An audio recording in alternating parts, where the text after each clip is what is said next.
Good afternoon, everybody. 49 day 63 is for me. You better get into it. Boom. So yesterday I didn't do my oh, now it's about to rain.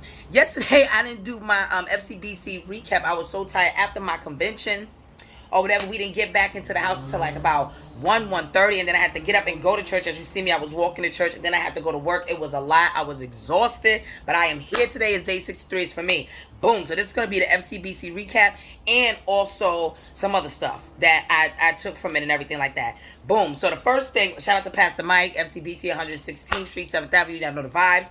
Boom. Oh, I gotta close that app because I don't know what's going on. So anyway, he started off with, because I wrote it down. I be writing down my notes now. Like put it in my put it on my laptop. Let's go here.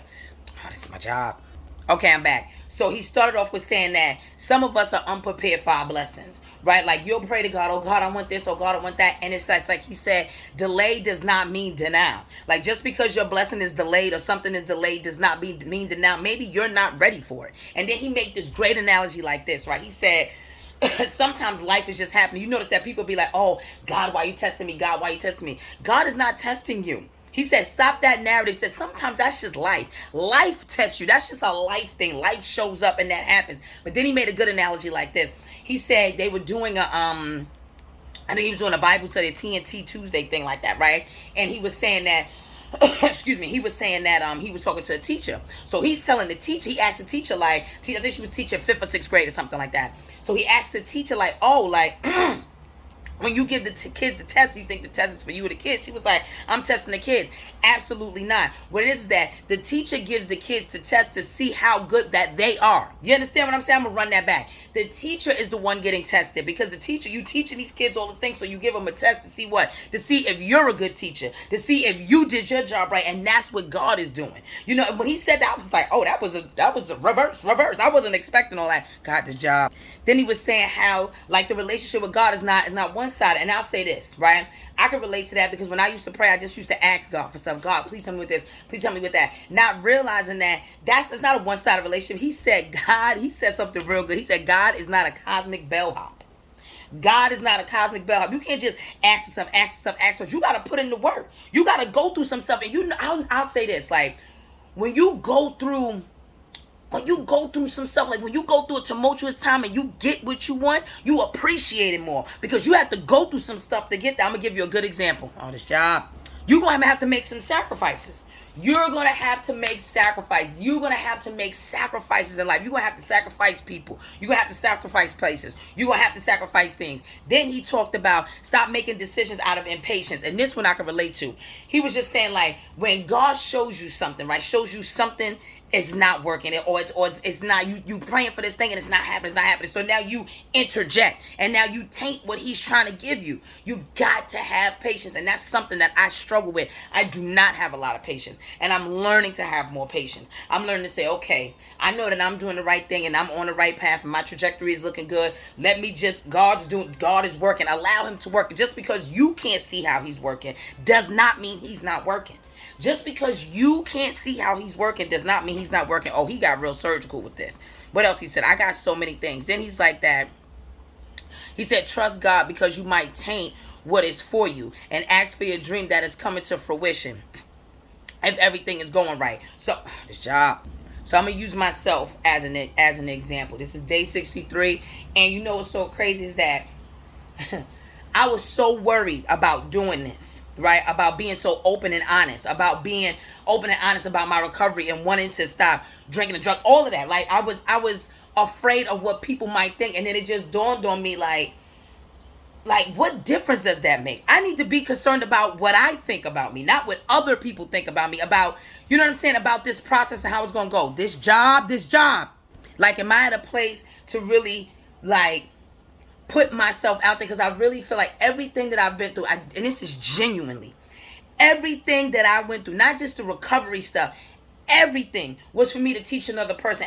That's why I do these videos, because I feel like that. I know I hit home. The views say it. The views say it. I know I hit home. I'm not the only one. I'm just brave enough just to do it. Like, hey, yeah, this is what it is. You're not the only one out there. It's nothing worse than feeling like when you're going through something, you're going through it with it alone. And that's why I feel like I really wanted to get back in recovery. I'm going to share a story with y'all. I'm about to get surgical. Here we go.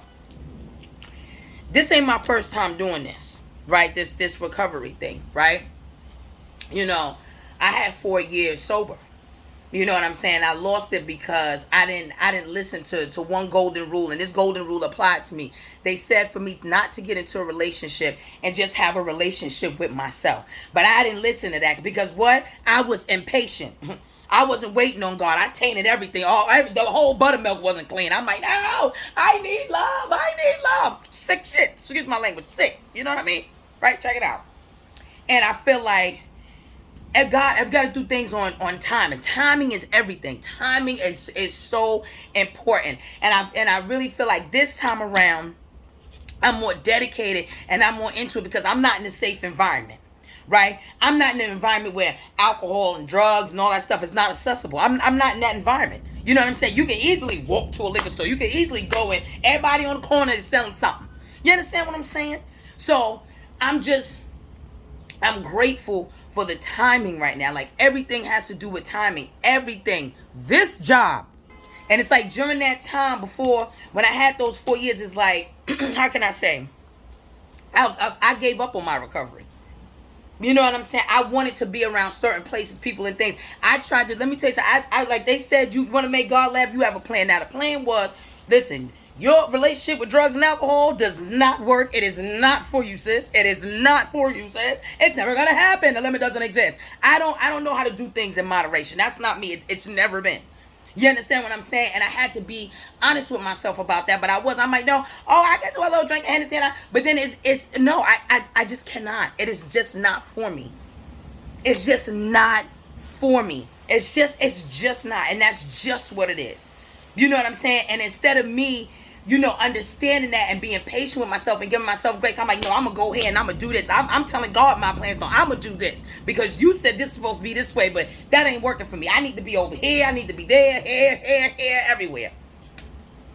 You understand what I'm saying? Like, you got to you got to stop making decisions out of impatience. And I had to do that. I'll give you an example.